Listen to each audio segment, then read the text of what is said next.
Hi students, welcome back two commerce corner. അപ്പോൾ ഇന്ന് നമ്മൾ ഡിസ്കസ് ചെയ്യാൻ പോകുന്നത് ഇപ്പോൾ കഴിഞ്ഞ ക്രിസ്മസ് എക്സാമിന് അക്കൗണ്ടൻസി വിത്ത് കമ്പ്യൂട്ടറൈസ്ഡ് അക്കൗണ്ടിംഗ് എന്ന് ചോദിച്ച ആദ്യത്തെ 9 ക്വസ്റ്റ്യൻസിൻ്റെ ആൻസർ ഡിസ്കഷനാണ്. ഓക്കെ, ആദ്യത്തെ 9 വൺ വേർഡ് ക്വസ്റ്റ്യൻസിൻ്റെ ആൻസേഴ്സ് നമുക്ക് ഡിസ്കസ് ചെയ്യാം. നമുക്ക് വീഡിയോയിലേക്ക് കിടക്കാം. അപ്പോൾ നമുക്ക് ആദ്യത്തെ ക്വസ്റ്റ്യൻ നോക്കാം. Which among the following is not a feature of depreciation? Okay, ഈ താഴെ കൊടുത്തിരിക്കുന്നതിൽ ഡിപ്രീസിയേഷൻ്റെ ഫീച്ചേഴ്സ് അല്ലാത്തത്. അപ്പോൾ ഡിപ്രീസിയേഷൻ എന്താണെന്ന് നമുക്കറിയാം. എന്താ? Diminishing in the value of fixed asset. Fixed അസറ്റിൻ്റെ വാല്യൂ കുറയുമ്പോഴാണ് എന്തുണ്ടാകുന്നത്? ഡിപ്രീസിയേഷൻ സംഭവിക്കുന്നത്. നമുക്ക് നോക്കാം താഴത്തെ options. It reduces the book value of fixed asset. Correct ആണല്ലേ? ഫിക്സഡ് അസറ്റിൻ്റെ ബുക്ക് വാല്യൂ റെഡ്യൂസ് ചെയ്യുന്നതിനാണ് നമ്മൾ എന്ത് വിളിക്കുന്നത്? ഡിപ്രീസിയേഷൻ എന്ന് വിളിക്കുന്നത്. Next, it is a continuous process. ആണ്, ഡിപ്രീസിയേഷൻ ഒരു കണ്ടിന്യൂസ് പ്രോസസ് ആണ്.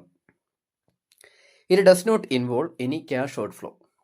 Fourth option, it is applicable to all types of asset.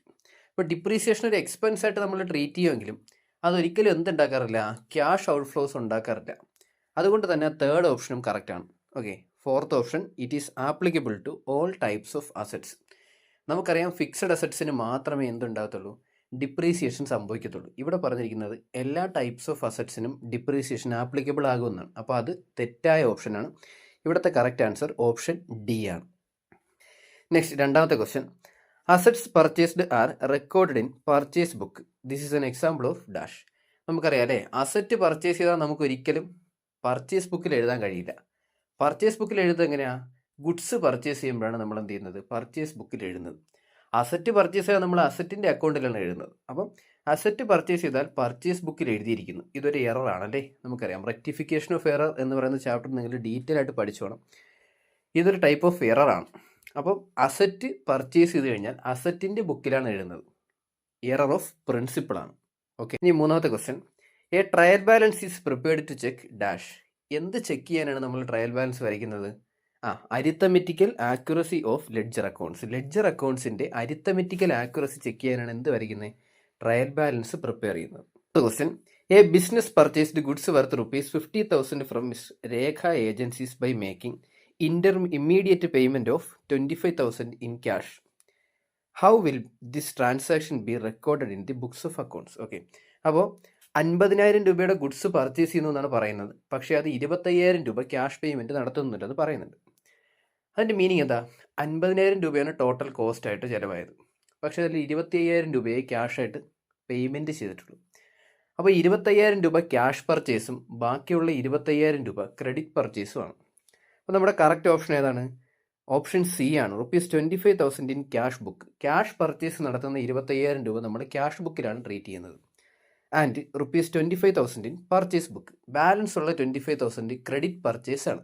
Credit purchase ആയതുകൊണ്ട് തന്നെ അത് പർച്ചേസ് ഡേ ബുക്കിലാണ് നമ്മൾ എന്ത് ചെയ്യുന്നത്? എഴുതുന്നത്. The component of GST applicable in inter state transaction is. അപ്പം ഇൻ്റർ സ്റ്റേറ്റ് ട്രാൻസാക്ഷനും ഉണ്ട്, ഇൻട്രാ സ്റ്റേറ്റ് ട്രാൻസാക്ഷനും ഉണ്ട്. രണ്ടും തമ്മിൽ മാറിപ്പോരുത്. ഇൻ്റർ സ്റ്റേറ്റ് ട്രാൻസാക്ഷൻ മീൻസ് രണ്ട് സ്റ്റേറ്റുകൾ തമ്മിൽ ഗുഡ്സ് വാങ്ങുകയോ വിൽക്കുകയോ ചെയ്യുന്നതിനാണ് ഇൻ്റർ സ്റ്റേറ്റ് ട്രാൻസാക്ഷൻസ് എന്ന് വിളിക്കുന്നത്. അപ്പോൾ നമ്മൾ ഉപയോഗിക്കുന്ന GST IGST ആണ്. ഇൻ്റർ സ്റ്റേറ്റ് ട്രാൻസാക്ഷൻ നമ്മൾ ഉപയോഗിക്കുന്നത് IGST ആണ് ഉപയോഗിക്കുന്നത്. ഇൻട്രാ സ്റ്റേറ്റ് ആണെങ്കിൽ നമ്മൾ CGSTയും SGSTയും ഉപയോഗിക്കും. ഓക്കെ, അപ്പോൾ 6th ക്വസ്റ്റ്യൻ നോക്കാം നമുക്ക്. The bank statement of Mr. Alex Traders shows a debit balance of ₹1,000 as on 31st March 2024. Bank charges charged by the bank ₹1,500 on 31st March 2024 were not recorded in cash book. ഇതെങ്ങനെ treat ചെയ്യുമെന്നാണ് ചോദിച്ചിരിക്കുന്നത്. അതായത് balance ഉള്ളത് ₹1,000 ആണ്. Bank charge ചെയ്യുന്നുണ്ട്, 1,500 രൂപ charge ചെയ്യുന്നുണ്ട്. പക്ഷേ അത് ക്യാഷ് ബുക്കിൽ കാണിച്ചിട്ടില്ല. അപ്പോൾ ഇതെങ്ങനെ ട്രീറ്റ് ചെയ്യുമെന്ന് ചോദിച്ചാൽ രണ്ട് രീതിക്ക് നമുക്ക് ട്രീറ്റ് ചെയ്യാൻ കഴിയും. ഓപ്ഷൻ സിയും ഓപ്ഷൻ ഡിയും ശരി ഉത്തരമാണ്. ബാങ്ക് റീകൺസിലിയേഷന് മുന്നേ ആണെങ്കിൽ ഓപ്ഷൻ സി ആണ് കറക്റ്റ് ആൻസർ. ₹500 ഡെബിറ്റ് ചെയ്യും. 1,000 രൂപയാണ് ബാലൻസ് ഉള്ളത്, 1,500 രൂപയാണ് ക്യാഷ് ബുക്കിൽ റെക്കോർഡ് ചെയ്യാനുള്ളത്. അതിൻ്റെ ഡിഫറൻസ് ആയിട്ടുള്ള ₹500 റീകൺസിലിയേഷന് മുന്നേ ആണെങ്കിൽ നമ്മൾ എന്ത് ചെയ്യും? ഡെബിറ്റ് ചെയ്യും. അപ്പോൾ ഓപ്ഷൻ സി ആണ് ആൻസർ. 500 ഡെബിറ്റ് ചെയ്യണം. റീകൺസിലിയേഷന് ശേഷമാണെങ്കിൽ ആ ₹500 ക്രെഡിറ്റ് ആണ് ചെയ്യുന്നത്. അപ്പോൾ ₹500 ക്രെഡിറ്റ് ആണ്. ഓപ്ഷൻ ഡി ആണ് റീകൺസിലിയേഷന് ശേഷമാണെങ്കിൽ ശരി ഉത്തരം. 7th question. Which of the following reduces the investment of owner in the business? ഒരു ബിസിനസ്സിലേക്ക് ഓണർ നടത്തുന്ന ഇൻവെസ്റ്റ്മെൻറ്റിനെ വിളിക്കുന്ന പേരെന്താണെന്ന് നമുക്കറിയാം, ക്യാപിറ്റൽ. അപ്പോൾ താഴെ പറയുന്ന ഓപ്ഷൻസിൽ ക്യാപിറ്റലിനെ റെഡ്യൂസ് ചെയ്യുന്ന ഐറ്റംസ് ഏതൊക്കെയാണെന്നാണ് ചോദിച്ചിരിക്കുന്നത്. ക്യാപിറ്റൽ കുറയ്ക്കുന്ന ഐറ്റംസ് ഏതൊക്കെയാണ്? നമുക്കറിയാം ഡ്രോയിങ്സ് ആണല്ലേ, ഡ്രോയിങ്സ് ആണ് ക്യാപിറ്റലിനെ കുറയ്ക്കുന്ന ഐറ്റം. ഓപ്ഷൻ ബി ആണ് കറക്റ്റ് ആൻസർ. നെക്സ്റ്റ് 8ാമത്തെ question. The process of transferring entries from journal to a ledger is called dash. ജേർണലിൽ നിന്നും ലെഡ്ജറിലേക്ക് എൻട്രീസ് പോസ്റ്റ് ചെയ്യുന്നതിനെ വിളിക്കുന്ന പേരെന്ത്? നമുക്ക് എല്ലാവർക്കും അറിയാം അല്ലേ, സിമ്പിൾ ക്വസ്റ്റ്യൻ ആയിരുന്നു. പോസ്റ്റിംഗ് ആണ് കറക്റ്റ് ആൻസർ. പോസ്റ്റിംഗ്. ജേർണലിൽ ട്രാൻസാക്ഷൻസ് എഴുതുന്നതിനെ വിളിക്കുന്ന പേര് ജേർണലൈസിങ് എന്നാണ്. ജേർണലിൽ നിന്നും ലെഡ്ജറിലേക്ക് ട്രാൻസാക്ഷൻസ് പോസ്റ്റ് ചെയ്യുന്നതിനെ വിളിക്കുന്ന പേരാണ് posting. Okay. 9th question.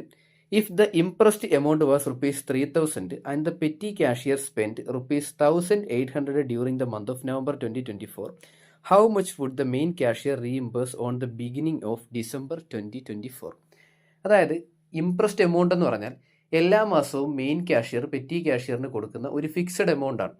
Petty expenses meet ചെയ്യാൻ വേണ്ടിയാണ് ആ ഒരു ഇംപ്രസ്ഡ് എമൗണ്ട് കൊടുക്കുന്നത്. അതുകൊണ്ടാണ് നമ്മൾ പെറ്റി ക്യാഷ് ബുക്കിനെ ഇംപ്രസ്ഡ് സിസ്റ്റം ഫോളോ ചെയ്യുന്ന അക്കൗണ്ട് എന്ന് വിളിക്കുന്നത്.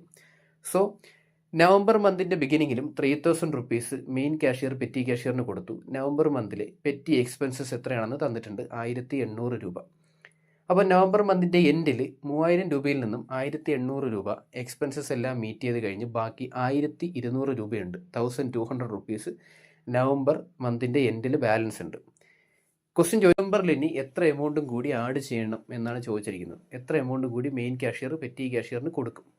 ₹1,800 കൂടി ചേരുമ്പോൾ 1,200ഉം 1,800ഉം കൂടി ചേരുമ്പോൾ തിരിച്ച് ₹3,000 മാറും. എല്ലാ മാസവും നമ്മൾ ₹3,000 ഫിക്സഡ് എമൗണ്ട് ആക്കണം. സോ ഇനി ₹1,800 കൂടി കിട്ടണം. ഓപ്ഷൻ ഡി 1,800 ആണ് കറക്റ്റ് ആൻസർ. നിങ്ങൾക്ക് മനസ്സിലായി എന്ന് ഞാൻ വിചാരിക്കുന്നു.